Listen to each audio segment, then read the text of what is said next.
Queridos irmãos, queridas irmãs, então esse vídeo é de número 422. Livro de Sueli Caldas Schubert, Obsessão, Desobsessão, O Médium Obsidiado. Então, dando sequência na história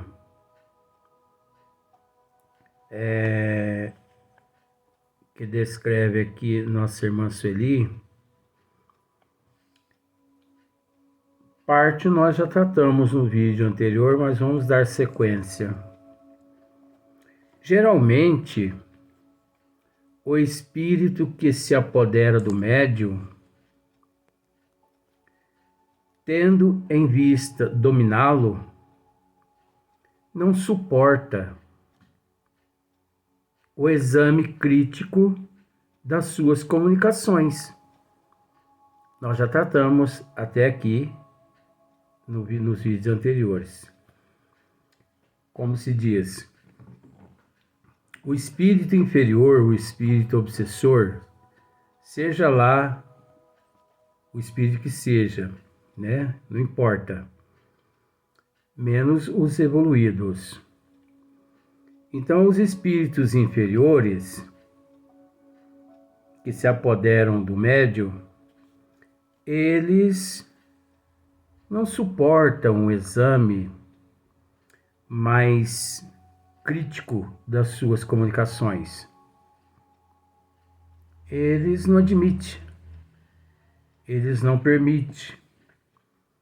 Então, por exemplo, um espírito termina de transmitir uma mensagem, todos ali sabendo ou percebendo que aquela mensagem não tem nada a ver e que ela provém de um espírito inferior, alguém ali que resolve dialogar com aquele espírito a respeito da autenticidade da mensagem, ele não permite. Por quê? Porque o álibi dele é agir dessa forma. Porque se ele permite, obviamente, ele é descoberto como um charlatão, um falsário, né? Então, quando vê que não são aceitas as mensagens deles, que as discutem, não se retira, mas inspira ao médium o pensamento de ser insular, chegando mesmo, não raro, a ordenar-lhes, né? Este comentário de Allan Kardec e o que transcrevemos a seguir são da maior relevância para que se perceba a diferença existente entre a atuação de um espírito desejoso de enganar e fazer o mal e a do espírito que somente pratica a caridade e o amor, ensinando o bem e a verdade. Diz-nos o mestre Lyonês, quer dizer, diz-nos o mestre Kardec, referindo-se à análise das comunicações, repetimos, este meio é único, mas é infalível, porque não há comunicação má que resista a uma crítica rigorosa. Então, observe só para você ver uma coisa. É necessário, sim, agir com rigor, com prudência. Agora, veja bem, só possui capacidade de aceitar ou não aceitar, só tem capacidade de analisar determinadas mensagens aqueles espíritas que realmente, verdadeiramente são espíritas. Aqueles que carrega sobre o ombro alguns anos de experiência. 10, 15, 20, 30 anos de experiência, bastante conhecimento, porque caso contrário, a pessoa ela não tem bagagem para assimilar, para raciocinar. E é óbvio que a pessoa não tendo bagagem, não tendo conhecimento, ela não toma atitude nenhuma. Ela não tendo conhecimento, ela não toma atitude nenhuma. Ela permite que o espírito continue agindo daquela forma, transmitindo mensagem a torto direito. Ela permite que o médium continue na casa espírita agindo naturalmente. E por falta de conhecimento, se ela depara com outra pessoa que chama a atenção daquele médium ou daquele espírito, ela ainda pensa assim: mas quem somos nós para julgar uns aos outros? Mas acontece que ali não há julgamento. Ali há sim uma separação do joio e do trigo. Porque nós somos responsáveis pelo que nós falamos, desejamos e pensamos. Então só participa. Por isso que nós temos tratado desse assunto desde o princípio. Casas espíritas sérias. Muitas pessoas não gostam quando eu pronuncio esses termos. Mas por que não gostam? Ou porque não tem conhecimento da doutrina, ou porque age de acordo com as casas espíritas meia boca e não querem, de certa forma, serem descobertos. Por isso que é preciso ter conhecimento. Por isso que é preciso ter responsabilidade, compromisso. Por isso que é preciso abraçar o dever.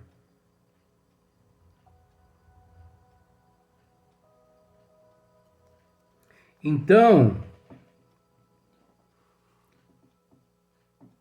diz-nos o mestre Lyonês referindo-se à análise das comunicações, repetimos, este meio é único, Kardec dizendo, mas é infalível, porque não há comunicação má que resista a uma crítica rigorosa. Então, vejamos que Kardec, quem nos diz?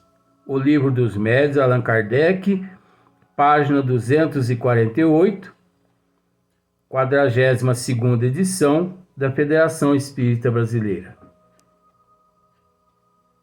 Quem tiver o Livro dos Médiuns, procure nessa página 248, que você ali vai deparar com esta questão. Então é necessário uma crítica rigorosa. Nós não podemos permitir ser mistificado mediante essa tão farta literatura espírita. Os bons espíritos nunca se ofendem com estas. Quer dizer, os bons espíritos, eles nunca se ofendem com estas análises. Então, o espírito bom acaba de transmitir uma mensagem, ali as pessoas leem a mensagem, estuda a mensagem, analisa a mensagem profundamente. Os bons espíritos até assessora, inspirando e intuindo os membros daquela instituição que, de fato, avaliem aquela mensagem. Contrário, os espíritos menos esclarecidos, pois não acreditam no que eu estou dizendo. Vocês estão me julgando. Aí vem ainda esses espíritos, eles ainda usam aquelas passagens de Nosso Senhor Jesus Cristo, porque eles são falsários mesmo. Jesus não nos ensinou a não julgar uns aos outros? Ora, não é uma questão de julgar. É uma questão de análise. É uma questão de separar o joio do trigo. Pois manifesta um espírito, eu vou usar um termo aqui pejorativo, descendo a lenha no nome do espiritismo. Eu vou permitir o espírito dizendo termos desconexos que não tem nada a ver com o espiritismo e ainda tentando manchar a moral da doutrina. Eu vou permitir? É preciso ter em mente que a partir do momento que eu permito, é o mesmo que abjurar o Cristo. Agora, como já dissemos no início, só avaliam essas mensagens quem tem conhecimento do Espiritismo. Quem já leu as obras básicas, já estudou as obras básicas. Quem já leu as 12 revistas espírita. Quem já leu bastante obras de Chico Xavier, Carlos Bacelli, Divaldo Pereira Franco, Camilo Marion, Gabriel Delano, Leon Denis. Não é um romance, não. Eu li 2, 3 livros e eu já tenho condições de avaliar as mensagens que os espíritos transmitem. Não tem, não. Vai me desculpar. Então, os bons espíritos nunca se ofendem com estas análises. pois que eles próprios a aconselham, e porque nada tem que temer do exame. Os bons espíritos, eles nada têm que temer. Apenas os maus se formalizam e procuram evitá-lo. Apenas os maus espíritos, os espíritos perturbados, coitadinhos, né, naquele processo todo, daquela fantasia, naquela ilusão, mas os bons não. Porque tudo tem a perder, só com isso provam o que são. Idêntico proceder vale para os médios. Olha só para você ver. Então aqui Kardec, até aqui ele fala dos espíritos, mas inclui-se também os médios. Olha só. Idêntico proceder vale para os médios. Aqueles que se melindram por uma que outra observação que se lhes faça, que por qualquer motivo sintam-se feridos no seu amor próprio, e que por isso se afastem da reunião, estarão comprovadamente sob o assédio de obsessores. Porque muitos médios não admitem, não aceitam serem convocados pela diretoria da casa a um diálogo. Olha, nós somos obrigados a te convidar para algumas análises. Percebemos que você não está bem, que tem algumas mensagens transmitidas através de você que não condiz com a doutrina dos espíritos. Então nós vamos, num consenso geral aqui, nós vamos afastar você do cargo que você aqui dentro, né, ocupa. Então, para você se tratar, nós vamos te auxiliar, te amparar, te assistir. E, enfim, depois do tratamento, melhorando, você vai reintegrar novamente o grupo. Mas você deve continuar frequentando a casa, recebendo passes, água fluidificada, né? Enfim, nada muda. Você só não vai participar por enquanto durante esses tratamentos psiquiátrico ou um clínico geral, tratamento de desobsessão aqui na casa. Você só não vai participar desse departamento até você se melhorar. Então acontece que tem muitos médios que se melindram, que se sentem ofendidos, que saem pensando da seguinte forma: quem são eles para me julgar? Aqueles que estiver sem nenhum pecado, que atire a primeira pedra. Olha que falta de bom senso desse indivíduo. Isso é falta de bom senso,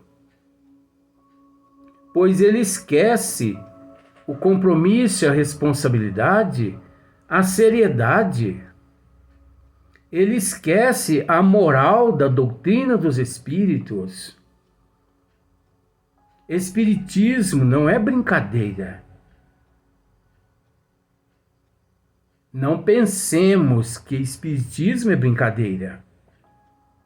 Com todo respeito, brinque-se onde a pessoa quiser, mas nunca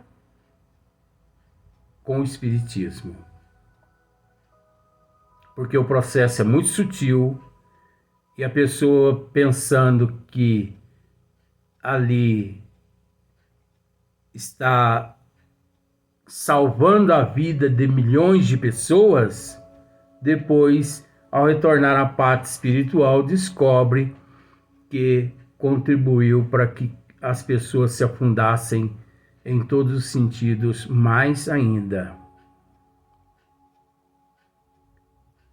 Tá aí a importância do atendimento fraterno, da experiência, da vivência, do aprofundamento nesta ciência. Há médios que se julgam infalíveis, mas não é só médios, não. Há muitos seres que se julgam infalíveis. E, obviamente, esses seres quase sempre se frustram, se decepcionam com o decorrer do tempo. Então, há médios que se julgam infalíveis e, o que é mais sério, jamais admitem que possam sofrer sequer uma influenciação espiritual de ordem inferior. Julgam-se imunes, como que vacinados contra as obsessões. Todos nós somos suscetíveis às influências tanto dos obsessores quanto dos benfeitores espirituais. Isso depende exclusivamente de cada um de nós. Então ninguém pode dizer: eu nunca sofri um quadro de obsessão. Porque às vezes a pessoa pensando daquela forma, aquela forma ali significa já um quadro obsessivo. No entanto, como é fácil resvalarmos, como somos frágeis perante as nossas próprias fraquezas, como somos visados. Façamos ecoar nossos ouvidos em nosso coração a advertência notável de André Luiz, já citada no capítulo 4 da primeira parte, Gradação das Obsessões, quando ele diz que somos por vezes loucos temporários. André Luiz diz isso, hein? Somos por vezes loucos temporários, grandes obsidiados de alguns minutos, doentes do raciocínio em crises periódicas, médiuns lastimáveis da desarmonia. Quem de nós pode afirmar o contrário? Porque só o fato de nós afirmarmos o contrário significa que nos encontramos sob a influência de algum ser sofredor negativo, contrário aos desígnios das leis divinas. Então, Marcos 9:24, ele diz assim: cônscios de nossas fraquezas, recorramos ao Senhor, dizendo-lhe: eu creio, Senhor, ajuda-me, ou melhor, ajuda a minha incredulidade. Então, terminamos esta mensagem. O próximo vídeo, ação do mundo espiritual, é o próximo tema em diante.